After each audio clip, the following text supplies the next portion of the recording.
જય ગૌ માતા, જય ગોપાલ। આજે તારીખ 17/9/2024 ને મંગળવાર સવારે 5 થી 8 વાગ્યા સુધી સેવા કરતા પારુલ ગૌસેવા જીવદયા ટ્રસ્ટના ગૌસેવકો ખૂબ સરસ સેવા આપી રહ્યા છે। જે કોઈ મિત્રોને સેવામાં જોડાવવું હોય એ અમારા કોઈપણ પારુલ ગૌસેવા જીવદયા ટ્રસ્ટના ગૌસેવકનો સંપર્ક કરી અને અમારી સાથે સેવામાં જોડાઈ શકે છે। ખૂબ સરસ સેવા આપી રહ્યા છે। તમારાથી જે કાંઈ પણ સેવા થાય એ અહીંયા સેવા થઈ શકે એવું છે।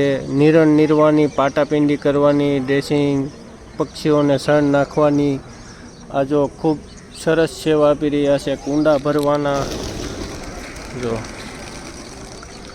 તો જે કોઈ ભાઈઓને અમારી સાથે સેવામાં જોડાવવું હોય એ અમારા કોઈ પણ સભ્યનો સંપર્ક કરી અને જોડાઈ શકે છે। ખૂબ સરસ સેવા આપી રહ્યા છે। જય ગૌ માતા, જય ગોપાલ।